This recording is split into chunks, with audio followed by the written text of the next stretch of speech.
नमस्कार, नवक्रांति मीडिया में आपका स्वागत है। मैं हूं संदीप शर्मा। दिल्ली विधानसभा चुनाव की डुगडुगी बजने वाली है।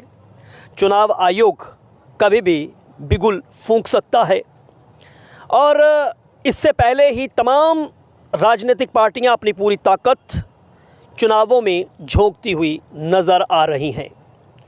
आम आदमी पार्टी ने इस चुनावी दंगल में, इस चुनावी कुरुक्षेत्र में अपने 17 योद्धा जो हैं वो उतार दिए हैं। दिल्ली विधानसभा चुनाव में दिल्ली विधानसभा की 70 सीटें हैं, उस पर अपने प्रत्याशियों की घोषणा कर दी है। वहीं कांग्रेस पार्टी ने भी अपने 21 उम्मीदवारों की घोषणा कर दी है।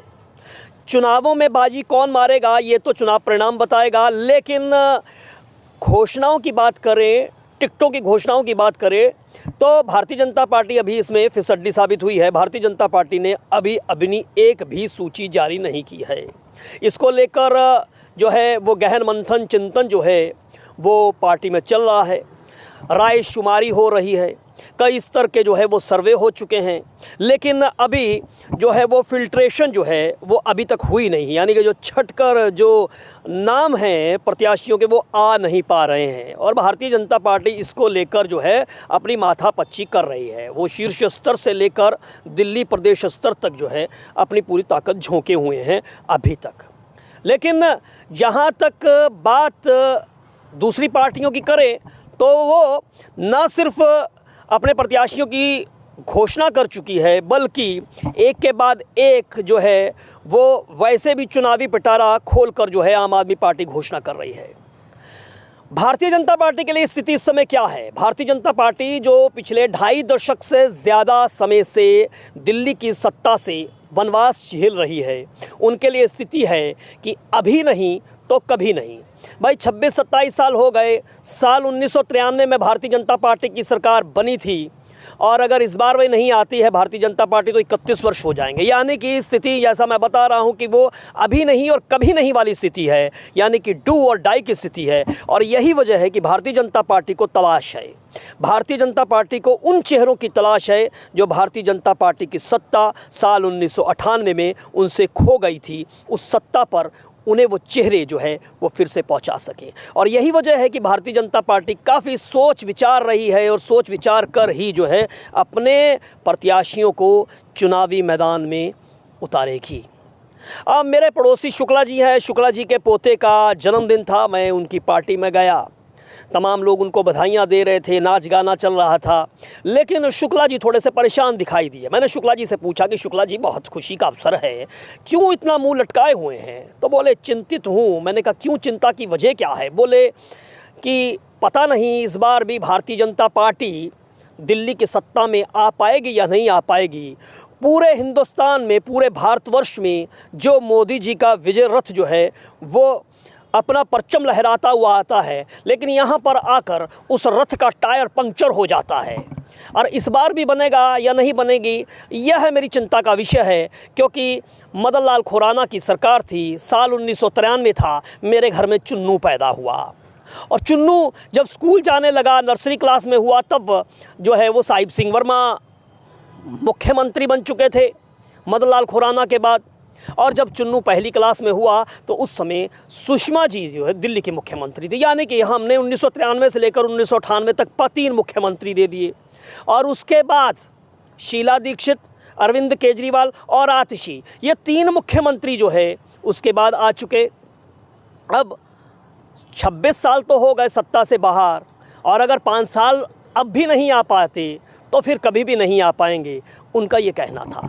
शुक्ला जी की ये बात जो है मुझे थोड़ी सी जमी, बात भी सही है। और यही वजह है मैंने कहा कि शुक्ला जी, जो भारतीय जनता पार्टी अब पूरी की पूरी, अब इतनी ज़मीन खोदने के बाद भी अगर भारतीय जनता पार्टी अपनी सरकार दिल्ली में नहीं बना पाएगी तो फिर कभी भी नहीं बना पाएगी। यानी कि 31 साल का, अब सोचिए कि शुक्ला जी का बेटा चुन्नू जो है वो इस समय 27 साल का जो है वो हो चुका है, और अब तो चुन्नू के यहाँ पे मुन्नू भी हो चुका है। तो यह स्थिति भारतीय जनता पार्टी की है। हालांकि देखिए कि लोकसभा की बात करें तो वही मतदाता जो लगातार 3 बार से भारतीय जनता पार्टी के सांसद बनाता आ रहा है, हर बार लोकसभा के बाद विधानसभा का चुनाव आता है, लेकिन वही मतदाता केजरीवाल साहब के पास चले जाता है।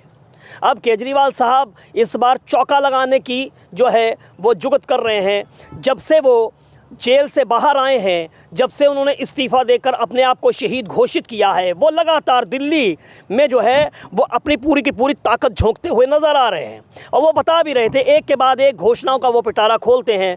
महिलाओं के लिए उन्होंने कहा है कि चुनाव से पहले 1000 रुपया और चुनाव जीतने के बाद 2100 रुपये जो है वो महिलाओं को दिया जाएगा। पूरा का पूरा एक नैरेटिव तय किया जा रहा है कि जो है भाई हो तो केजरीवाल जैसा, फिर आएगा केजरीवाल।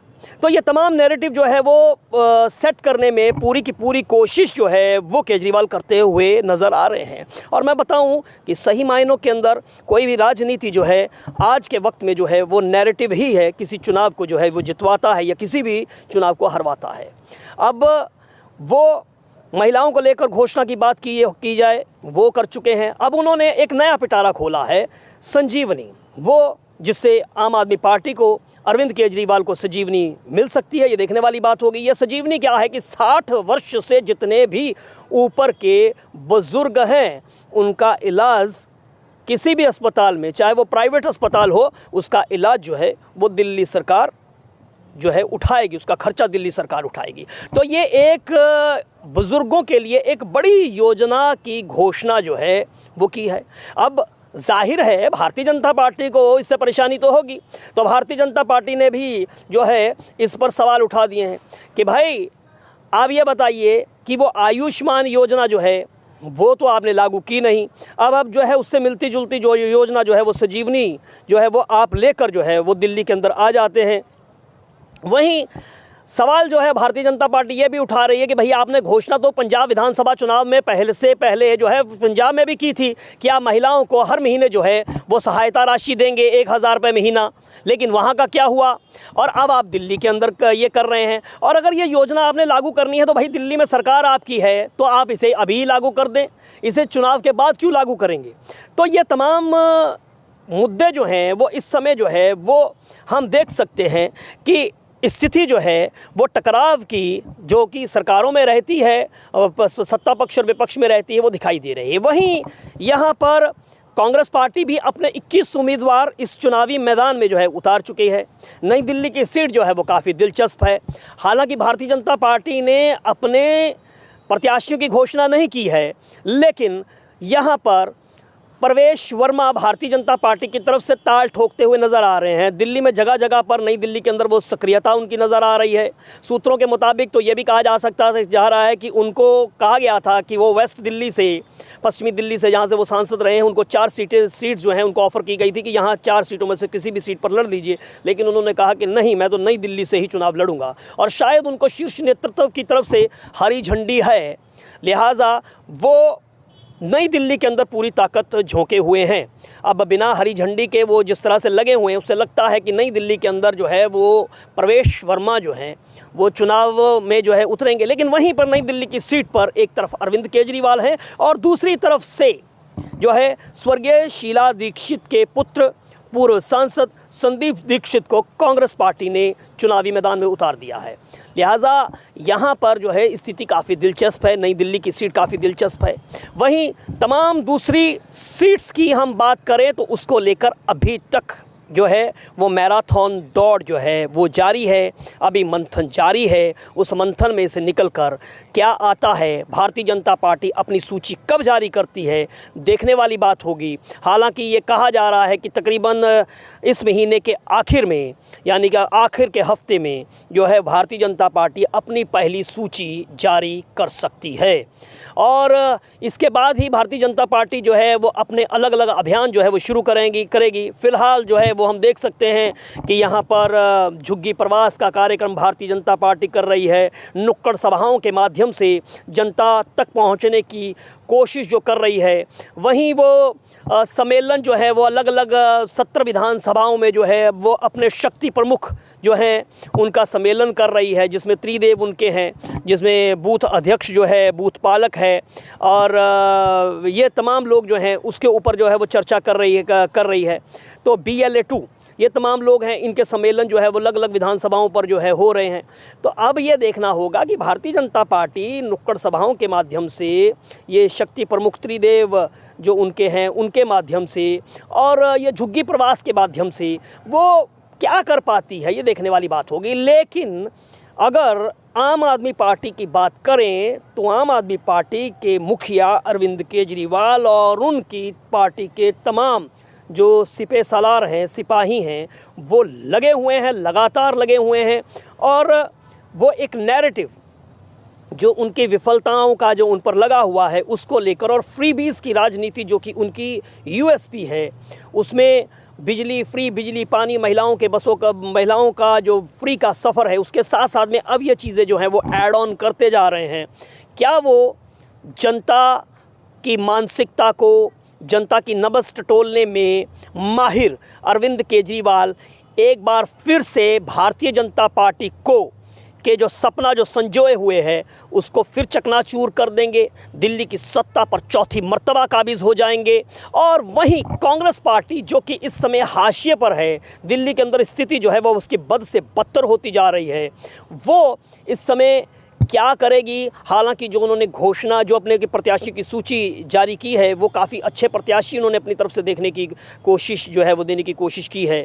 अब देखना होगा, ये मामला काफ़ी इस समय चुनावों के अंदर काफ़ी दिलचस्प हो चला है। अब देखना होगा कि ये संजीवनी जिसकी घोषणा उन्होंने की है और महिलाओं को जो उन्होंने निभाने की 2100 रुपये के माध्यम से कोशिश की है, क्या दिल्ली के मतदाता अरविंद केजरीवाल की घोषणाओं पर विश्वास करते हुए फिर से उन्हें मौका देंगे, या वापसी होगी, उस वनवास की जो है समाप्ति होगी। भारतीय जनता पार्टी अब 1998 के बाद साल 2025 में दिल्ली में फिर से सत्ता बनाएगी, और कांग्रेस पार्टी कहां खड़ी होती हुई दिखाई देगी, यह देखने वाली बात होगी।